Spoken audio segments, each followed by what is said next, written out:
You forgot. Again. You told yourself this was the week you'd water them, and then Tuesday turned into Friday. And now you're standing at the back door just staring at what used to be a plant, feeling that specific kind of guilt that only comes from killing something slowly. You're not lazy. You're not bad at this. You're just busy, and busy people and high-maintenance plants do not mix, and somewhere deep down, you already know that. So stop blaming yourself for a second, because I'm about to hand you 10 plants that genuinely do not care if you forget about them. Some of them get worse if you actually try too hard. And one plant on this list, I'm telling you right now, completely flipped how I feel about my own backyard. You'll know it when we get there. Let's go.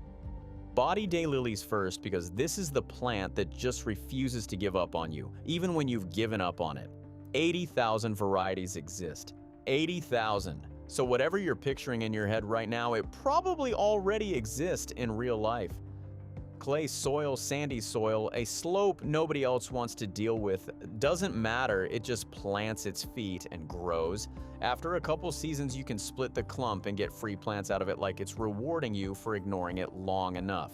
One thing though, and I need you to actually hear this one, daylilies are toxic to cats specifically, not dogs. So if you've got a cat that roams outside, keep that in your head.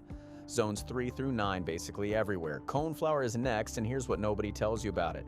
Everyone talks about the blooms, purple, pink, that bold orange center, very pretty, very expected.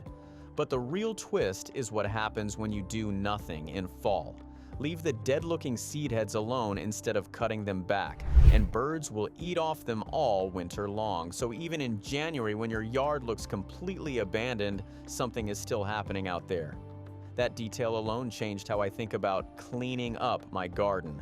And Black-Eyed Susan, honestly, I don't think this thing knows how to die. Bright yellow, dark center, blooming from midsummer clean through fall. It self-seeds on its own, so next year you might just find more without planting a single new one, which feels a little bit like cheating the system. It's native, so it's been surviving here longer than any of us have been alive. Deadheads it if you're in the mood, ignore it completely if you're not. It does not hold a grudge either way. Zones 3 through 9. Okay, pause for 1 second because I already know what you're picturing. That one spot, that shady, sad north-facing patch where everything you've ever planted has quietly died and you just stopped trying. Do not click away because the next 2 plants exist specifically for that exact spot. Hostas first. If you have a shade problem, this fixes it, full stop. Forget the flowers, it's the leaves doing all the work here. Huge and dramatic. Deep green or blue-green or this striking gold and white combination that looks expensive. Some stay compact and tidy, others sprawl out like they're claiming territory. And here's the part that gets me every time. The less attention you give them, the bigger and more impressive they get year after year. Zones 3 through 9 still be as the quiet one nobody talks about enough, and that's honestly a crime. Under big trees in that dim corner where light barely reaches, it shoots up these feathery plumes, pink, red, white, purple, that genuinely look like fireworks frozen mid-explosion. It wants consistent water, that's the one real ask here, but give it that and it just builds momentum every season until it's the best thing in that corner. We are halfway through this list, and I told you there was one plant that changed everything for me. It's right here. Stay with me. Sedum. This plant stores water in its own leaves, which means you could legitimately forget it exists for a month and it would not even flinch. Full brutal sun, rocky soil, sand, drought, none of it touches it. The Autumn Joy variety does this slow color transformation, pale pink, then deep rose, then a rust bronze that holds all the way into winter long after everything else has packed it in. Every single hard, dry, hopeless spot in my yard, this is the plant that has never once let me down. Not once. Russian sage is next, and I have to laugh every time I say its name because it's not actually sage and it has nothing to do with Russia.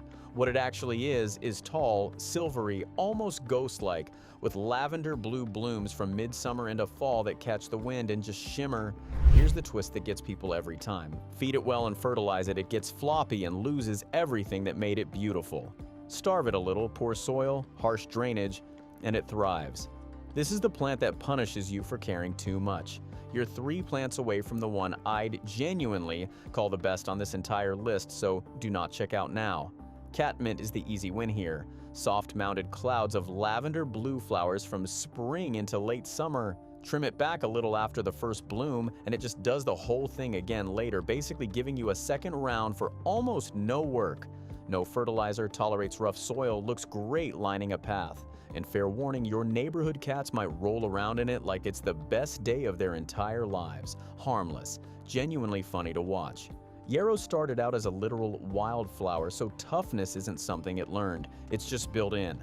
Flat little flower clusters over delicate feathery foliage in red, yellow, pink cream.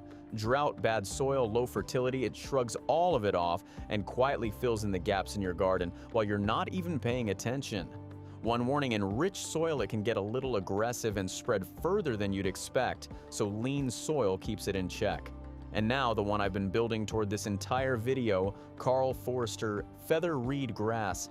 It grows in this clean, upright clump that never flops, never turns into a mess. Late spring it sends up feathery plumes catching the light. By midsummer they've shifted to gold. By fall the whole plant glows bronze like it's on fire. And then winter comes, and instead of vanishing like everything else around it, it just stands there holding its shape through snow and wind, almost like it's not bothered by any of it.